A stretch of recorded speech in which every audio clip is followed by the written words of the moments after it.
टुनी अपनी बेटी के साथ घर में रहती थी। उसके पति रामू कबूतर की मृत्यु एक कार एक्सीडेंट में हो गई रहती है। टुनी अपनी बेटी के पढ़ाई जंगल में लकड़ी तोड़कर करती और घर का खर्चा भी चलाती थी। अपनी बेटी को रोजाना घर में देख टुनटुनी बोलती है, रानी बिटिया, तुम आजकल घर में ही रहती हो, तुम स्कूल क्यों नहीं जा रही हो? तुम्हें अभी पढ़ाई करनी है। मैं पढ़ी लिखी नहीं हूँ तो क्या हुआ, मैं तुम्हें पढ़ाई करवाऊंगी। मामा, मैंने स्कूल की फीस नहीं भरी हूँ तो मुझे स्कूल से निकाल दिए हैं, इसलिए मैं स्कूल पढ़ाई के लिए नहीं जा रही हूँ। तुम चिंता मत करो बेटी, मैं अपने सेठ के पास जाती हूँ और कुछ रुपये लेकर आती हूँ जिससे तुम्हारी फीस भर जाए। तुम्हें पढ़ाई करनी बहुत जरूरी है मेरी प्यारी बिटिया।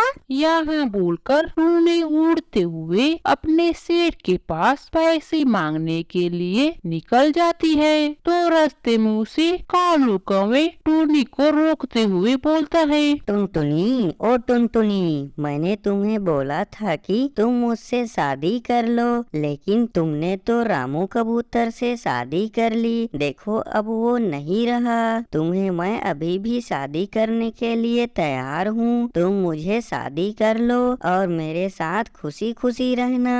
कालू कौवे, मैं तुम्हें कितनी बार मना की हूँ, फिर भी तुम मुझे ऐसे ही बार बार रास्ते में रोक कर छेड़ते हो। अगर तुमने दोबारा ऐसे बोलोगे तो मैं तुम्हें डंडे से मारूंगी और गांव वालों के सामने तुम्हारी बेइज्जती करूंगी। टुनी यहाँ बोलते ही रहती है तो वहाँ मीनू दादी आती है और बोलती है, कालू कौवे, तुम ऐसे बीच रास्ते में टुनी को क्यों छेड़ रही हो? तुम्हें अपनी बदनामी की चिंता नहीं है क्या?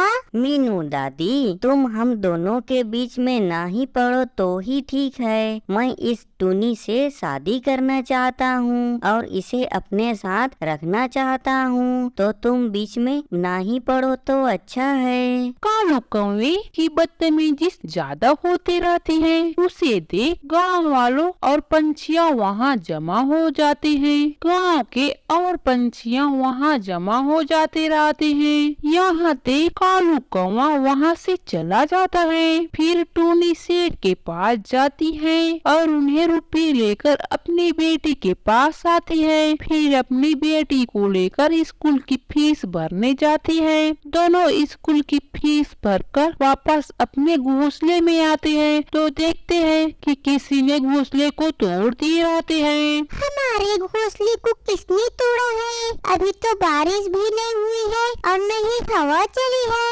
ये जरूर उस कालू कौवे के हाथ होंगे, उसी ने ये काम किए होंगे।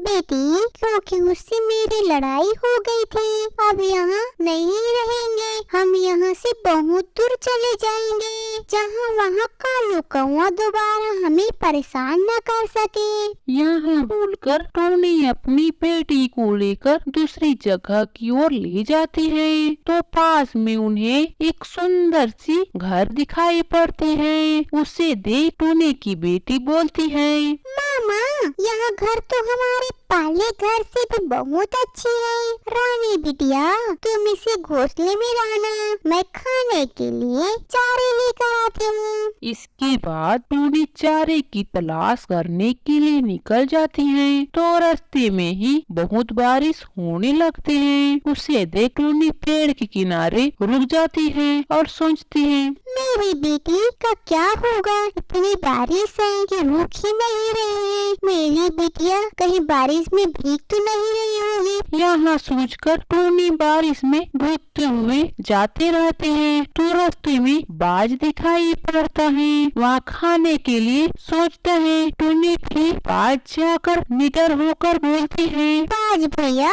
मुझे किसी और ने बुक कर लिया है खाने के लिए। यहाँ सुन बाज टुनी को अपने साथ कालू कौवे के पास लेकर जाता है। फिर बाज कालू कौवे को मारकर खा जाता है। इधर टुनी मौका पाकर वहाँ से भागकर अपनी बेटिया के पास आ जाते हैं। फिर दोनों नए घर में खुशी खुशी रहने लगते हैं।